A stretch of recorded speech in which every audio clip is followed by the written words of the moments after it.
종말을 이렇게 준비하라, 이런 제목으로 말씀을 전하겠습니다. 사랑을 말할 때 정의가 있어야 되죠.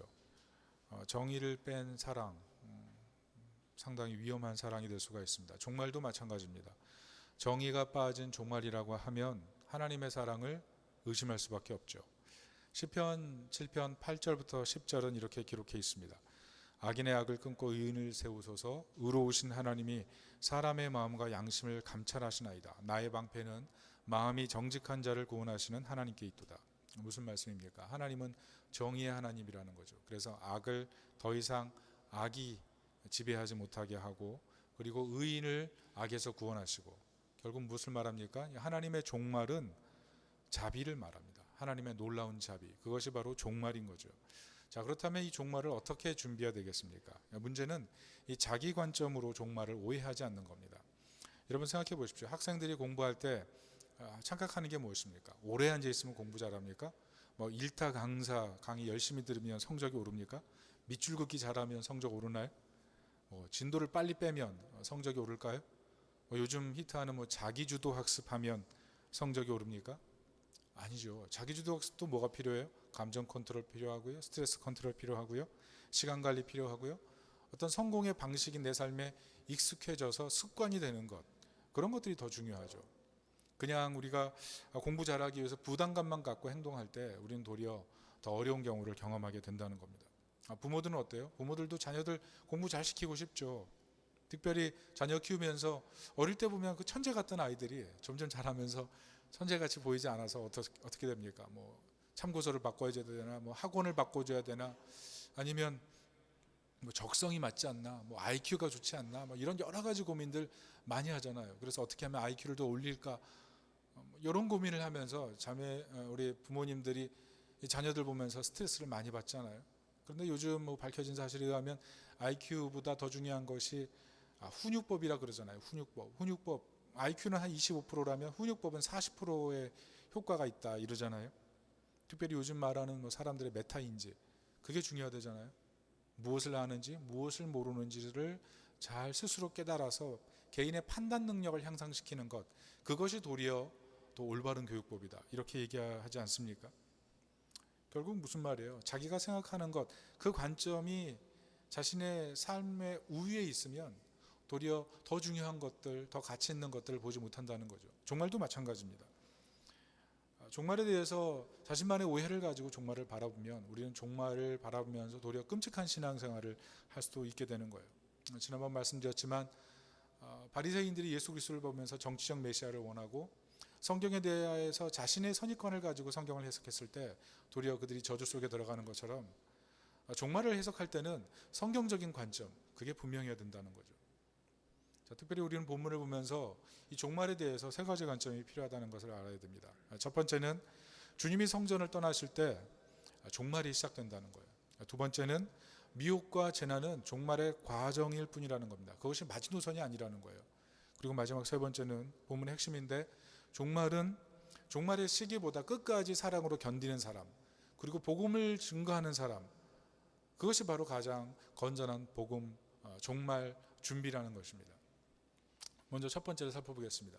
주님이 성전을 떠나실 때 종말이 시작한다는 거죠. 오늘 1절을 보면 예수님께서 성전에 나오시면서 성전의 멸망을 예고하시죠. 제자들은 어땠어요? 제자들은 이 성전의 영광과 아름다움을 봤기 때문에 예수님의 그 말을 받아들일 수가 없었습니다. 오늘 2절을 보실까요? 같이 한번 읽어보겠습니다. 시작. 대답하여 이르시되 너희가 이 모든 것을 보지 못하느냐? 내가 진실로 너희에게 이르노니 돌 하나도 돌 위에 남지 않고 다 무너뜨려지리라. 이 말씀이 얼마나 충격적이었는지는 그 당시 성전이 얼마나 아름다웠는지, 얼마나 위용이 있었는지를 보면 깨닫게 됩니다. 사진을 한번 띄워주세요. 이 성전은 당시 굉장히 유대인들의 엄청난 자랑거리에 속했어요. 제1성전이었던 솔로몬 성전 같은 경우에는 내벽이 모두 금으로 다 칠해져 있을 만큼 성전은 정말 아름다웠습니다. 그리고 제2차 성전은 헤롯 대왕이 지었는데, 이 헤롯 대왕이 지은 성전을 보면서 탈무드는 마치 바다 물결 같았다, 이렇게 얘기했어요. 그리고 데플리니우스라는 작가는 유대인만 아닌 동방에서 가장 유명한 것이 바로 예루살렘이었다, 이렇게 얘기를 했습니다. 그리고 랍비들은 헤롯 성전을 보지 못한 사람은 진정한 아름다움을 경험하지 못한 것이다. 그렇게까지 얘기했어요. 왜냐하면 사진을 넘겨보시면 이게 엄청나게 큰 성전이에요. 자그마치 미식 축구장이 25개가 들어가요. 딱 들어가자마자 입이 떡 벌어지는 곳입니다. 그리고 보통 돌 하나가 놓이는데 돌 하나가 4m, 긴 건 14m, 높이는 7m, 작은 건 4m, 이런 돌들이 들어가서 세워졌어요. 특별히 성전에 사용된 돌은 얼마나 촘촘하게 지어졌는지 그 돌과 돌 사이에 면도칼 하나도 들어갈 수 없을 만큼 아주 정밀했습니다. 그래서 지금의 건축학자들도 도저히 이해할 수 없을 만큼, 어떻게 이것을 지었는지 이해할 수 없을 만큼 그런 놀라운 건물이었다는 거죠. 긴 건물에 있는 계단은 자그마치 65m나 되는 그런 계단으로 형성되어 있었어요. 그리고 성전 현관 높이는 100규빗, 오늘 계산하면 한 58m, 지금 건물로 하면 한 18층, 그 정도 높이의 현관을 가지고 있었습니다. 그러니까 들어갔을 때 얼마나 큰 압도감을 느꼈을까요? 굉장히 신비로움을 느꼈을 겁니다. 그리고 성전 꼭대기는 돔으로 되어 있었어요. 황금빛 돔. 그래서 정면으로 쳐다볼 때는 도저히 정면으로 바라볼 수 없을 만큼 그렇게 빛나고 아름다웠던 곳, 그게 성전이었다는 거죠. 그렇지만 오늘 예수님께서는 그 성전을 떠나시면서 이 성전이 무너진다고 얘기하십니다. 그 이유가 뭘까요? 그 이유는 예레미야 7장 4절 8절을 보면 잘 나옵니다. 우리 다 같이 한번 교독해 보겠습니다. 너희는 이것이 여호와의 성전이라 여호와의 성전이라 여호와의 성전이라 하는 거짓말을 믿지 말라. 너희가 만일 길과 행위를 함으로 바르게 이방인과 고아와 과부를 압제하지 아니하며 무죄한 자의 피를 이곳에서 흘리지 아니하며 다른 신들 뒤를 따라 화를 자초하지 아니하면 곧 너희 조상에게 영원 무궁토록 준 땅이니라. 보라, 너희가 무익한 거짓말을 의존하는도다. 무슨 말이에요? 하나님께서 성전을 보면서 성전이라고 하는 거 그거 거짓말이다, 이렇게 얘기하셨다는 거죠. 길과 행위가 바르지 않고 정의와 긍휼이 없고 우상을 숭배하면서 자신이 하나님 백성이라고만 생각하는 그런 예배당은 내가 필요 없다.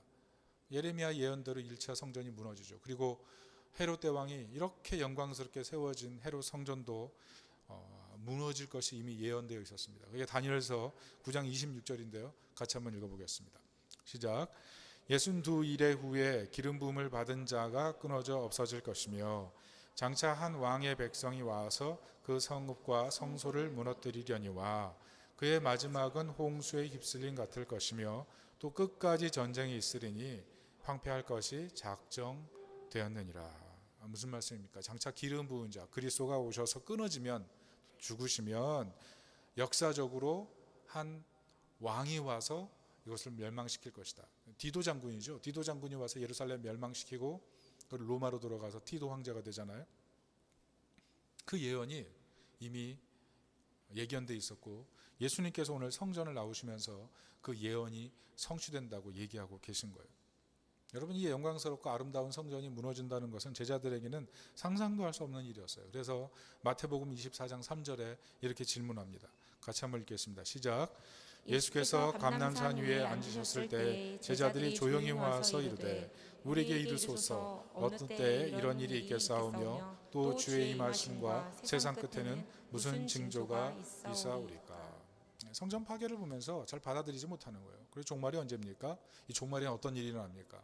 종말에 대해서 제자들은 잘 알 수가 없었습니다. 그래서 예수님께 질문하고 있죠. 그러나 오늘 본문을 보면서 분명한 것은 종말이 언제 시작되느냐 하면 예수 그리스도께서 성전을 떠나가실 때, 그때가 사실은 종말의 시작이라는 것입니다. 하나님이 성전에 거하지 않는 상태, 하나님의 부재 상태, 그게 바로 종말의 시작이라는 거죠. 여러분, 우리가 교회를 다닌다고 성경을 좀 안다고 예배 드린다고 안심할 것이 아니라 내 안에 하나님이 없는 상태, 내 안에 하나님의 부재 상태, 그게 바로 종말의 시작, 가장 위험한 상태라는 겁니다. 당시 종교 지도자들의 문제가 뭡니까? 성전을 겸손히 섬기기 위해서 성전을 섬긴 것이 아니라 자신의 명예를 자랑하기 위해서 성전을 방패로 삼았죠. 방패 마귀로 사용하면서 자신이 얼마나 지위가 있고 얼마나 영광스럽고 얼마나 소중한 존재인지를 돋보이는 사람, 그게 바로 종교 지도자들이었다는 겁니다. 여러분, 이게 바로 종교예요. 종교. 여러분, 교회가 언제 위험하냐 하면 건물이 있고 프로그램이 있고 사람이 많아서 그것으로 안심을 느낄 때, 그게 바로 종교가 되는 거예요. 하나님께 내가 무엇을 순종할까 보다 하나님 내게 이것을 이루어 주십시오, 나의 원함이 더 강조되고 그것으로 모든 것이 될 때, 그게 종교예요. 하나님을 위한 교회가 아니라 내가 이 교회에 와서 내가 어떤 존재로 인정받는가, 그게 종교라는 거죠. 우린 나도 모르게 교회에 와서 신앙생활을 한다고 하지만 하나님 보실 땐 거짓된 모습으로 와서 자리만 지키고 있는 그런 모습, 그게 바로 종말이고 하나님의 부재 상태, 가장 위험한 상태라는 것입니다. 특별히 이런 위험은 교회 오래 다닌 분들에게 나타나기 쉬워요. 사람들에게 어떻게 보일까? 그냥 종교 행위로만 참여한 분들, 이런 분들에게는 정말 우리가 이 말씀을 주목해서 봐야 된다고 생각합니다. 최근에 제가 집에서 누워서 쉬려고 하고 있었어요. 근데 그때 제 딸이 다가와서 제 눈썹을 보더니 너무 지저분하다는 거예요. 그러면서 다듬어 주겠다는 거예요. 제가 평소 같으면 절대로 사양합니다. 그런데 딸이 최근에 미술을 공부하기 시작했기 때문에 격려 차원에서 해보라고 그랬어요. 그런데 한쪽을 해놓으니까 굉장히 언밸런스 하더라고요. 그래서 한쪽까지 마저 해라, 그렇게 얘기를 했는데 아내가 보더니 갑자기 그러더라고요. 여보, 당신 눈썹이 당신 눈보다 작아졌어, 이렇게. 정말 충격적이었어요. 내가 왜 맡겼을까, 그런 생각했어요. 그랬더니 딸이 이러더라고요. 아빠, 일주일이면 잘하나. 그래서 제가 이게 무슨 말이야. 그래서 아내에게 제 거울을 보면서 그랬어요. 여보, 나 교회 못 가겠어. 그렇게 얘기했어요. 그랬더니 막내가 그러더라고요. 아빠 갱년기야, 이렇게. 제 이런 모습을 별로 보여주기 싫었어요. 지금 눈썹이 많이 자란 거예요. 거의 정상 크기로 지금 돌아왔습니다. 그런데 저도 모르게 그런 거예요. 교회라는 것이 건물이 아니고 사람이고, 교회라는 것이 하나님의 임재가 있는 처소가 돼야 되고, 그곳에서 하나님 만나는 것이 가장 귀중하지만 저도 모르게 내가 사람에게 어떻게 보여지는가, 이것이 굉장히 중요한 거예요. 어떻게 보여지는가. 사실 그게 우리의 인생에 굉장히 중요합니다. 내가 어떤 사람으로 보여지는가. 그게 어떻게 보면 우리로 하여금 살 의욕을 만들게 하고 우리로 하여금 성취 의욕도 가지게 만드는 그런 동기가 되기도 하죠. 그러나 내가 누구에게 무엇인가로 보여지기보다 더 중요한 것은 하나님 앞에서 내가 누구인가, 이게 더 중요하다는 거죠. 여러분, 성전도 그렇고 예루살렘 시대 성전도 그렇고 종교 개혁 시대 성전도 마찬가지예요.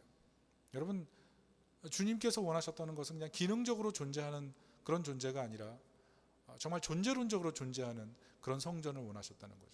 건물, 조직, 사람, 재정, 프로그램, 이것으로 존재하는 교회가 아니고 정말 하나님 앞에 참된 예배자가 되기 위해서 하나님 앞에 마음을 다하여 나오는 그런 상태, 그것을 원하셨다는 거죠. 여러분 생각해 보세요. 우리가 기능적으로 교회 와서 예배드리고 봉사하고 섬기고 이런 일들 기능으로만 처리하고 내가 하나님 앞에서 얼마나 귀중하고 하나님이 나를 얼마나 찾으셨는지를 생각하지 않고 남들에게 내가 어떻게 보여질까만 생각하는 그런 예배자라고 하면 우리가 어떻게 감히 진정한 예배를 드릴 수가 있겠습니까?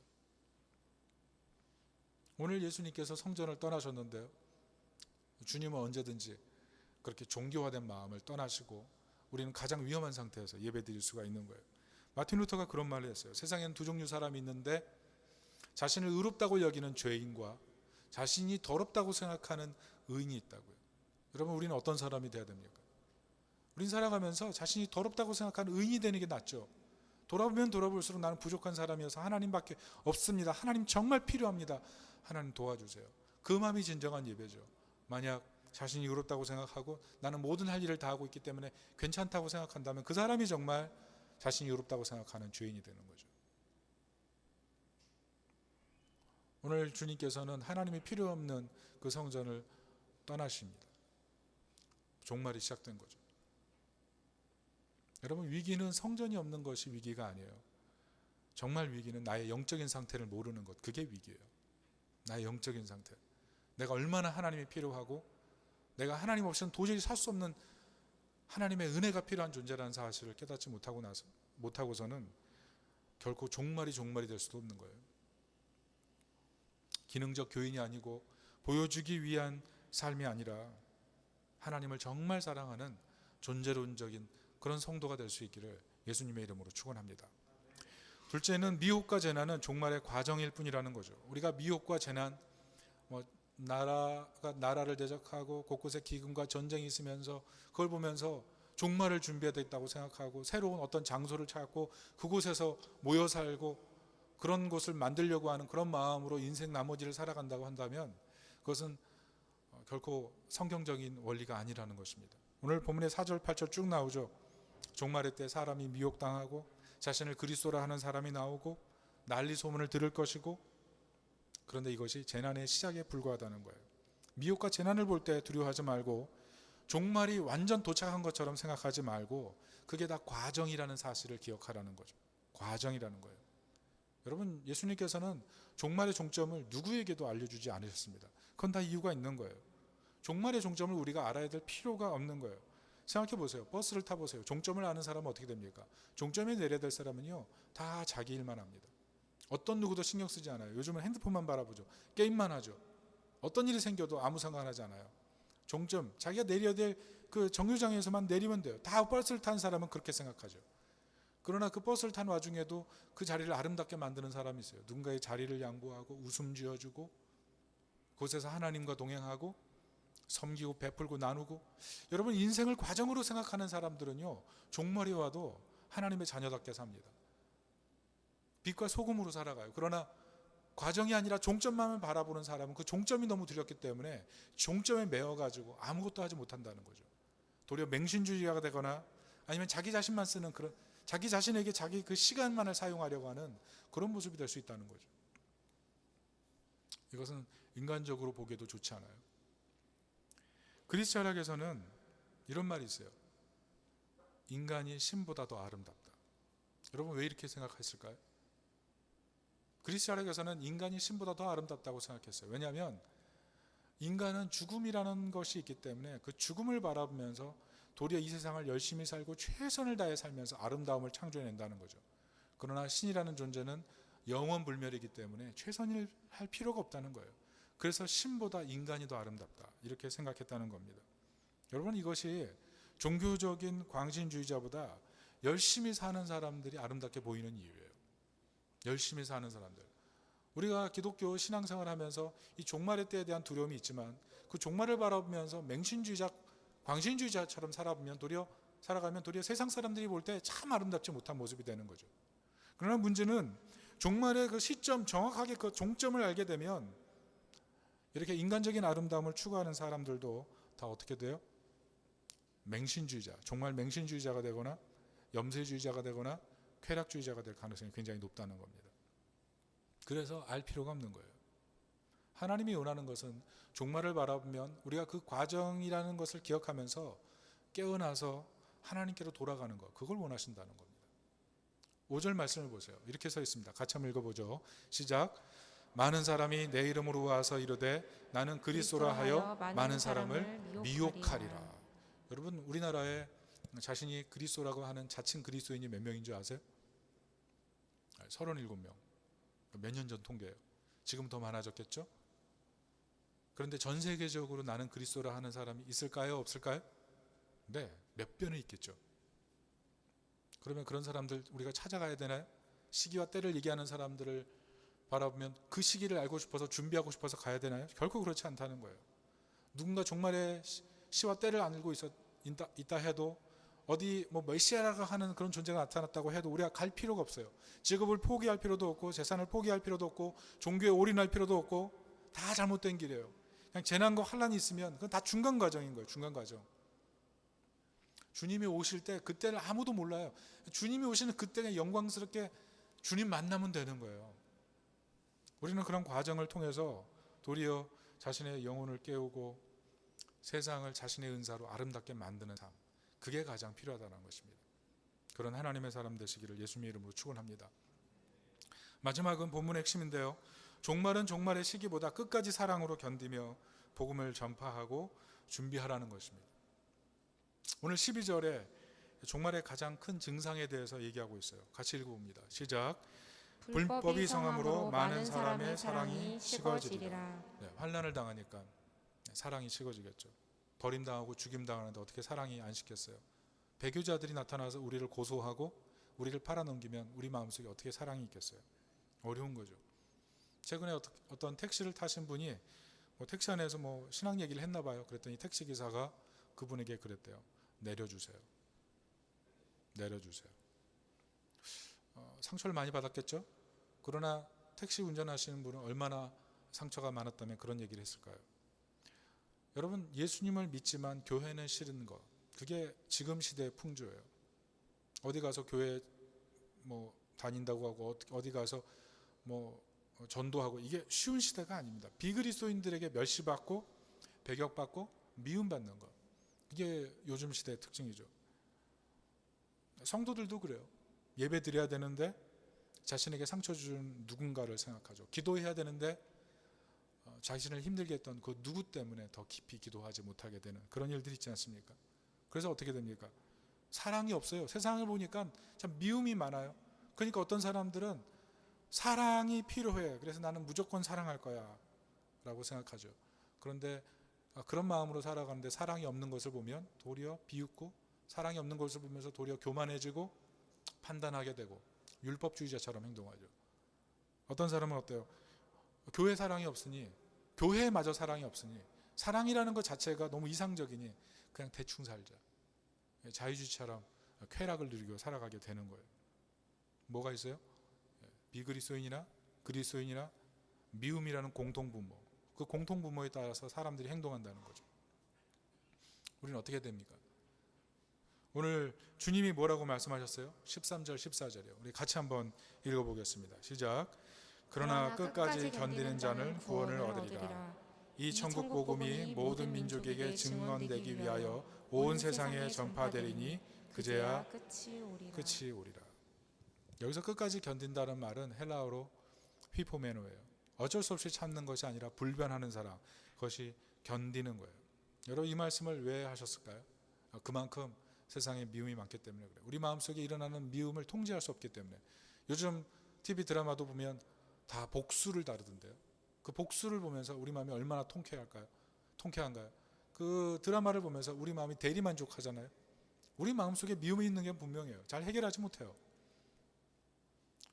2022년도 한국인이 선택한 책이 있어요. 그 책은 파친코라는 책이에요. 이민진 씨가 쓴 책인데요. 제가 그 책을 한번 읽어봤습니다.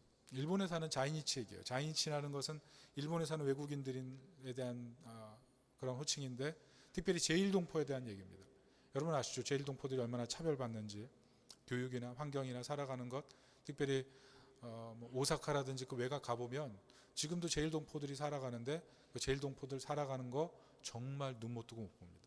지금도 퍼세색 화장실에 정말 헛간 같은 곳에서 많은 사람들이 살아가고 있어요. 정말 사회적으로 상위 클래스로 올라갈 수 없게끔 제1동포들에겐 철저히 막혀 있습니다. 이름을 바꾸든지 완전히 족보를 바꾸든지 뭔가를 해야 돼요. 그 사회 속에서 살아가는 것 자체가 쉽지가 않죠. 이 차별받는 세상 속에서 미움의 감정을 가지지 않고 사랑으로 살아간다는 것, 그게 어려운 얘기예요. 이 빠친코는 그런 차별 속에서 사랑에 꼽히는 그런 얘기입니다. 그 주인공이 선자인데요. 선자가 남편 이삭에게 이런 얘기를 해요. 내 삶은 하찮았어요. 선자는 정말 하찮은 삶을 살았습니다. 가난하고, 그리고 하수집 식모고, 사랑하는 사람에게 버림당하고 배신당하고 여성으로 몰락할 길만 그렇게 살아가요. 정말 하찮아요. 그런데 어느 날 직업인 목사인 남편을 만나서 인생이 역전돼요. 인생이 달라져요. 버림받는 여자인 자신을 품어주고 그냥 임신했지만 받아들입니다. 그리고 그 자녀를 자신의 아들로 키워주는 이삭을 만나는 거죠. 그냥 하찮은 여인인데, 그런 사람이라고 생각했는데 고귀한 아내로 바뀌는 거죠. 어느 날 남편이 감옥에 갔다 와요. 목사이기 때문에 뭐 핍박을 많이 받아서 감옥에 가서 고문을 당하고 온몸이 다 머리부터 발끝까지 훼손됐습니다. 근데 그 남편 옆에 앉아가지고 남편을 타박하는 게 아니라 이 얘기를 하는 거예요. 내 삶은 하찮았어요. 무슨 얘기예요? 당신 때문에 내가 살아났어요. 당신은 내게 너무나 영원토록 고귀한 사람입니다. 그 얘기를 하는 거죠. 그래서 이 파친코를 읽어보면 처음부터 끝까지 이 선자가 하찮은 삶에서 점점 아름다워지고 고귀하고, 그 견딤을 통해서 인생이 펼쳐지는 것을 보여줘요. 여러분, 사람의 마음속에 미움이 언제 해결됩니까? 자신을 정말 사랑해주는 사람을 만나면 마음이 풀리는 거예요. 예전에 우리 교회 왔던 그 이규현 목사님께서 복음기초반이라는 책을 쓰셨는데 거기 그런 내용이 있어요. 뭐 들으셨던 분도 계실 거예요. 어떤 분이 반려동물을 키우는 걸 좋아해요. 근데 이분은 병아리를 키운대요. 여기 뭐 우리 교회도 고양이 키우는 분도 있고 개 키우는 분도 있고 지금 다른 것도 키우는 분이 계시겠죠. 그런데 이 반려동물을 키우는데 병아리를 키우는데 병아리가 너무 소중해요. 근데 이 병아리 그냥 삐약삐약하면서 아침마다 자신을 깨워주는데 너무 행복한 거예요. 근데 어느 날 병아리가 시름시름 앓아요. 그래서 동물병원에 갑니다. 그랬더니 수의사가 이런 처방을 내렸어요. 송아지를 잡아서 국물을 우려내서 먹으면 이 병아리가 살아납니다. 그래서 이 사람이 어떻게 했을까요? 했을까요? 안 했을까요? 했다는 뭐 그런 말도 안 되는 얘기예요. 정말 어이없는 얘기죠. 그런데 복음이 무엇인가 하면 그런 거예요. 복음이 하나뿐인 아들 독생자를 이 세상에 보내셔서 하찮은 우리를 고귀한 인생으로 바꿔주시는 얘기가 복음이죠. 여러분, 우주를 바라보면 인간이 관찰할 별 중에 가장 큰 별이 있어요. 그게 스티븐스 2-18이에요. 이 별이 얼마나 크냐 하면 부피로는 태양의 100억 배예요. 크기로는 2150배예요. 지구보다는 1경 2000조 배예요. 상상할 수 없는 크기죠. 그 스티븐스 그 행성, 그 별을 바라보면 인간은 작은 점에도 미치지 못할 거예요. 인간의 부피와 크기를 그 행성에 비교한다면 어떻게 비교할 수 있겠어요? 그런데 온 우주를 만드신 하나님께서 우리를 위해 이 땅에 인간으로 오시고 대신 죽으신 사건, 그게 복음이라는 거죠. 여러분, 1077년에 카노사 굴욕 사건이 있었어요. 교회사 보면 하인리 독일 황제랑 그레고리우스 7세랑 충돌하죠. 성직 임명권이 황제에게 있다, 성직 임명권이 교황에게 있다. 서로 맞붙었어요. 이전에는 교황이 아니라 황제에게 있었거든요. 근데 교황이 뺏어가려고 그러니까 이 하인리 4세가 열받아서 이 교황을 폐위시켜 버렸어요. 그랬더니 그레고리우스 7세가 열받아서 황제를 파문해 버렸어요. 자, 어떻게 됐을까요? 황제가 의기양양했어요. 너 이제 끝이다. 그런데 이 카톨릭에서는 이 교황권이 굉장히 세잖아요. 교황이 파문하면 구원이 없어요. 그러니까 제후들이 다 돌아섭니다. 민심이 돌아섭니다. 결국 하인리 4세가 어떻게 해요? 겨울 궁 카노사, 교황이 있는 그곳으로 맨발로 걸어가요. 고행할 때 입는 수도사들이 입는 그 옷, 누더기 같은 아주 까끌까끌한 옷을 입고 겨울 알프스산을 맨발로 넘어가서 카누사 성 앞에서 용서를 구해요. 자신의 파문을 거둬들여 달라고. 그래서 굴욕적인 용서를 받는 게 카누사 굴욕이에요. 카누사 굴욕. 유명한 교회자적 사건인데요. 여러분, 지금도요, 교황이라는 존재는 사실 카톨릭에서 굉장히 영광스러운 존재고 감히 만날 수도 없는 그런 분이죠. 근데 우리 인생을 살다 보면 그렇게 아주 우리보다 훨씬 지위가 뛰어난 그런 사람들을 만나는 것이 하늘의 별따기처럼 힘들어요. 그런데 하나님께서 하신 일은 그렇게 놀랍고 영광스러운 하나님께서 이 땅에 인간으로 오셔서 십자가에서 끝까지 견디시고 죽으셨다는 거예요. 벌거벗고 굴욕당하셔서 왕이시지만 우리가 용서받을 수 있도록 끝까지 십자가를 참으시고 죽으셨다는 거죠. 그게 히브리서 12장 2절 말씀이에요. 같이 한번 읽어봅니다. 시작. 믿음의 주여 또 온전하게 하시는 이인 예수를 바라보자. 그는 그 앞에 있는 기쁨을 위하여 십자가를 참으사 부끄러움을 개의치 아니하시더니 하나님 보좌 우편에 앉으셨느니라. 여기서 잘하는 말씀 나오죠. 십자가를 참으사. 이 십자가를 참으사도 헬라어로 휘포메네예요. 불변하는 사랑. 그 불변하는 사랑 때문에 예수님 견디셨다는 거예요. 굴욕을 당하셨다는 거예요. 그리고 어떻게 합니까? 오늘 예수님 성전 떠나시잖아요. 성전을 떠나셔서 그 가식적이고 종교화된 성전을 떠나셔서 성전을 멸망시키길 원하셨어요. 그러나 하찮은 멸망하기 마땅한 우리에게 예수님 찾아오셔서 어떻게 하세요? 우리를 하나님의 성전으로 바꾸시는 거예요. 우리 한 사람 한 사람에게 찾아오셔서 우리를 새로운 성전으로, 가장 아름다운 성전으로, 하찮은 존재가 아니라 가장 고귀한 존재로 바꾸시는 거죠. 그게 이사야 43장 1절 말씀에 기록되어 있어요. 예언적으로 이렇게 나오죠. 같이 읽어볼게요. 야곱아 너를 창조하신 여호와께서 지금 말씀하시느니라. 이스라엘아 너를 지으신 이가 말씀하시느니라. 너는 두려워하지 말라. 내가 너를 구속하였고 내가 너를 지명하여 불렀나니 너는 내 것이라. 성전으로 세우시고 그 안에 들어가셔서 이제 너는 나의 소유다 이렇게 얘기하시는 거예요. 이게 복음이에요. 이게 복음. 우리는 하나님께 용납받을 그런 존재가 아니죠. 그런데 하나님께서 우리를 너무 사랑하셔서 그 일을 해놓으신 것, 이게 은혜의 사건이라는 것입니다. 여러분, 그래서 우리가 종말을 살아갈 때 어떻게 살아가는 것이 맞겠습니까? 우리 살아가면서 불편한 사람들이 있거든요. 거절감을 주는 사람이 있거든요. 상실감을 주고요. 살아가면서 거리감이 생기는 사람들이 왜 이렇게 많은지 모르겠어요. 그러나 그때마다 우리 안에 계신 예수 그리스도, 우리를 성전으로 세워가신 예수 그리스도, 우리를 나의 사유로 삼으시고 가장 아름답게 고귀하게 보시는 그리스도를 바라며 견디는 것. 우리는 할 수 없어요. 내 힘으로 할 수 없어요. 어떻게 불편한 사람을 사랑해요? 어떻게 나에게 상실감을 주는 사람을 사랑해요? 내가 눈으로 볼 때 그 사람은 도저히 사랑을 줄 만한 사람이 아니죠. 교회 다니면서 너무나 상처를 많이 받았거든요. 사랑 없는 사람들을 보면서 내가 지금 신앙생활 이렇게 하는 게 정당해 라고 생각할 수도 있어요.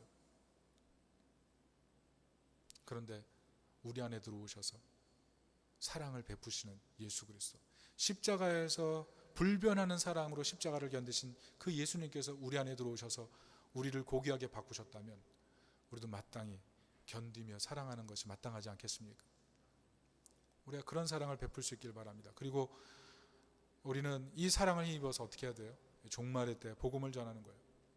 여러분, 마틴 루터가 이런 얘기를 했어요. 복음을 전파할 때 소금으로 상처를 박박 문질러라. 소금으로 빡빡 문질르면 얼마나 아플까요? 여러분, 상처난 데에다가 이 소금 바르면 얼마나 아파요? 그런데 마틴 루터가 그렇게 해요. 소금으로 박박 문질러서 잘못된 것에서 돌이켜라. 여러분, 왜 이렇게 루터가 얘기했을까요? 상처 주라고요? 아니에요. 이 말은 소금의 침투력 그리고 부패를 막는 그 성질을 얘기하는 거예요. 복음이 들어가면, 복음이 침투에 들어가면 그 사람이 더 이상 부패되지 못하게 만든다. 자신을 하찮게 보고 자신을 의미 없이 보고 미워할 이유만을 가지고 세상을 살아가는 그런 사람으로 더 이상 살지 못하게 만든다는 거예요. 침투해서 그 사람의 내적 그 사람에 있는 그 마음속에 있는 깊이 있는 상처를 회복시키시고 그 인생 전체를 바꿔내는 것, 그게 바로 복음이라는 거예요. 그러니까 우리가 우물쭈물하고 망설이고 복음을 증거할 것이 아니라 박박 문지르는 마음으로 복음을 전하라는 거예요. 우리의 문제가 뭡니까? 저는 헬무트 틸리케의 말이 정말 와닿습니다. 우리는 세상의 꿀단지가 되려는 야망을 갖고 살기 때문에 쓰라린 소금이 되지 않으려고 한다는 거예요. 누군가에게 좋은 모습이 되길 원한다는 거예요. 누군가에게 하찮게 보이길 원하지 않는다는 거죠. 누군가에게 괜찮은 사람으로 보이길 원한다는 거예요. 꿀단지, 입에다 꿀단지, 꿀을 떨어뜨려주는 그런 사람으로 보여주기 위해서 학교 캠퍼스 들어가서 절대로 복음 전하지 않습니다. 직장에 들어가서 하나님 나라 세우려고 생각하지 않습니다. 가정에서 나를 불편하게 하는 그 사람에게 사랑을 주고 복음을 전한다는 거 계속 시간을 늘리고 있죠. 언제 전할까? 오늘은 아니야. 내일은 아니야. 뭐 내일도 아닌 것 같아요. 계속 여러분, 예수님께서 우리로 하여금 우리에게 세상의 꿀단지가 되라고 얘기하시지 않으셨어요.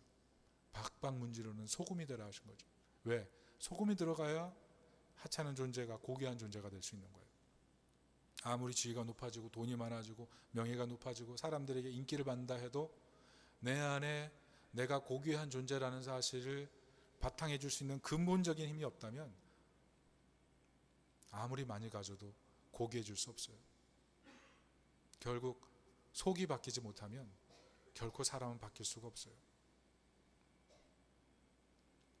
여러분, 주님께서는 우리가 하나님의 성전이 되길 원하십니다. 그리고 이 종말을 살아가는 종말을 살아가는 동안 누군가와 함께 하나님 나라를 이루며 주님을 기다리길 원하세요. 우리가 그런 하나님 백성 될 수 있기를 예수님의 이름으로 축원합니다. 말씀의 결론을 맺습니다. 종말을 어떻게 준비해야 됩니까? 시기보다 자신의 영적인 종말을 보세요. 하나님이 거하지 않는 상태, 하나님과의 교제가 없는 상태. 여러분, 예배가 살아있습니까? 오늘 예배 드리러 올 때 정말 예배를 사모하면서 그렇게 왔습니까? 정말 하나님의 임재를 사모해서 우리가 그렇게 예배드리고 있나요? 그것이 없다면 우리 신앙이 위기인 거예요. 그리고 두 번째는 종말의 현상으로 인해서 두려워하지 말고 과정인 것을 기억하라는 거예요. 그런 것을 볼 때마다 더 하나님께 돌아가려는 마음 가지면 됩니다. 마지막 세 번째는 사랑으로 견디고 복음 전하는 거예요. 여러분, 우리는 하찮은 존재가 아니라 고귀한 존재가 됐어요. 이 고귀함을 만들어주신 그 사랑 때문에 우리 나도 모르게 복음을 전하는 사람이 되는 거예요. 여러분, 특별히 우리 사랑하는 성도님들 사랑으로 많이 인사해 줬으면 좋겠어요. 우리 교회 장소 이동해가지고 더 서로 가까이 있기가 어려운 것 같아요. 서로 얼굴 보면서 서로 인사해주고 격려해주고. 여러분, 하나님께서 목사나 선교사나 전도자에게만 사랑하고 전도할 소명을 주신 게 아니에요. 우리 모두에게 주신 거예요. 바닷물 3.5%밖에 되지 않지만 전체 바다의 부패를 막고 바다에 생물이 살게 만드는 것처럼 우리가 이 세상에서 복음 안에 산다면 정말 사랑할 수 있고, 복음 안에 있다면 복음으로 누군가와 함께 하나님 나라에 들어가는 그런 영광스러운 삶을 살 수가 있다는 겁니다. 분명히 힘든 관계가 있어요. 분명히 불편한 관계가 있어요. 분명히 복음 전하기 힘든 상황이 있어요. 그런 휘포맨에 견디신 그리스도, 그분이 내 안에 들어오셔서 내 안을 아름답게 만드시고 나를 성전으로 만드시고 정말 아름답고 고귀한 삶으로 바꾸고 계시다면 우리도 누군가에게 사랑을 베풀고 종말이 올 때 같이 서도록 복음을 전하는 그런 하나님 백성 되시기를 예수님의 이름으로 축원합니다. 아멘. 우리 다 같이 한번 찬양하겠습니다. 내 안에 거하라. 우리 찬양하겠습니다.